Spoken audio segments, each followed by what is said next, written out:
Greetings, my wonderful students. We begin our next chapter on growth and expansion, and we start with a growing economy, industrial growth. In colonial times, most Americans lived on a farm and made what they needed with simple tools and their own hands. In the mid-1700s, a new method of producing goods through machines developed. In Great Britain, inventors created machines that spun thread and wove cloth. They created factories called mills that were powered by water wheels along rivers. Mill owners paid people wages to tend the machines. As more factories were built, people began to leave their farms to work in the mills.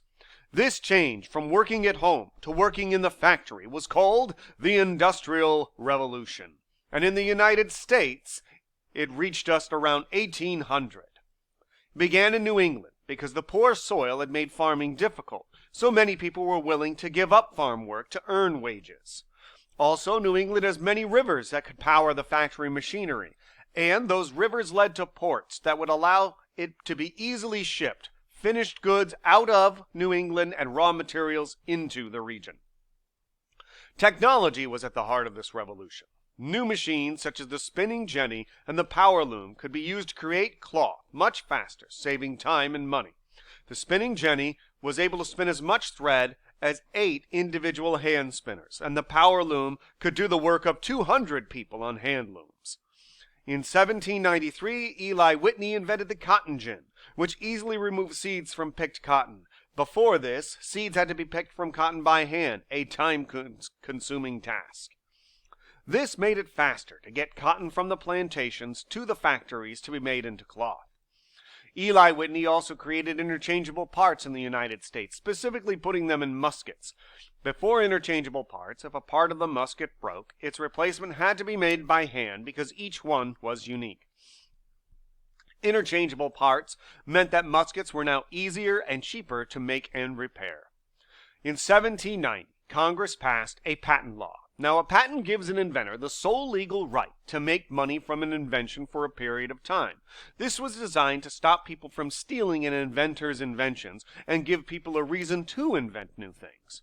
In an attempt to protect their inventions, the British made a law that prohibited workers from sharing technology or leaving the country. A worker named Samuel Slater memorized the design of the machines in British factories and then emigrated to the United States.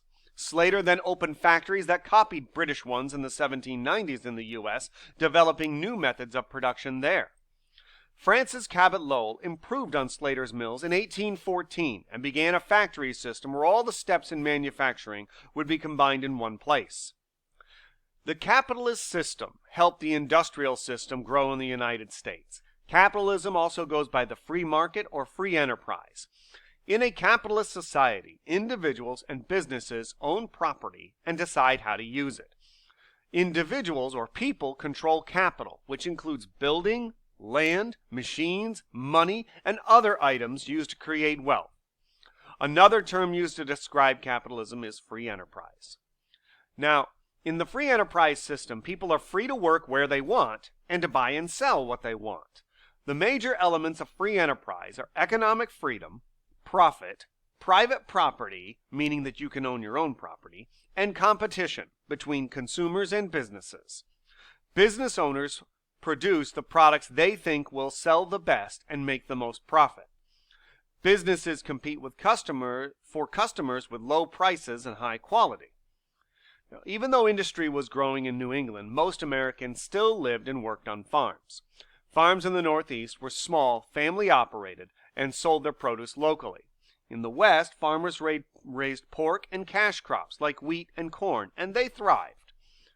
Now, in the South, cotton production rose dramatically with demand from the northern factories and the factories in Britain. Southerners pushed westward for more land to plant cotton, and this created a huge demand for slaves.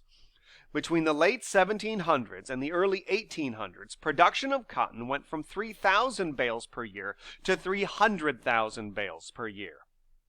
And the number of slaves also increased from 700,000 slaves to 1.2 million slaves. Most of the new businesses were funded by small investors in hopes of earning profits. Low taxes minimum regulations, and competition encouraged investment in the businesses. Now, changes in the laws in the 1830s made it easier for corporations to form. Corporations are businesses that have many owners. They can sell shares of ownership, stock, to raise money to build factories. Nike is a corporation. ExxonMobil is a corporation. There are many different ones. Now, this allows corporations to grow to large sizes. As long as they continue to sell stock, thousands, hundreds of thousands of people will buy the stock, which can easily allow a corporation to raise millions of dollars to build factories all over the country. Large corporations began to appear at this time, and that helped to drive industrialization. Now, the growth of factories and the growth of trade led to the growth of towns and cities.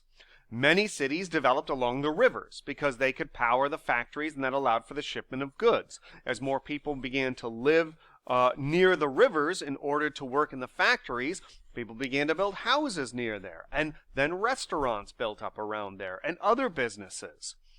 Older cities like New York and Boston and Baltimore grew even larger as trade grew.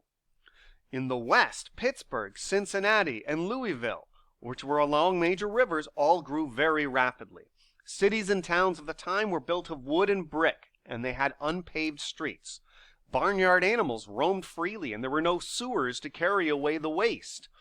As a result, diseases such as cholera, which is a nasty bacterial disease spread through water, spread quickly, and they were a threat to the population. Fires were another danger because few cities had organized fire departments at the time. As the cities grew, however, they began to build libraries, museums, and more shops opened. And that is the beginning of growth.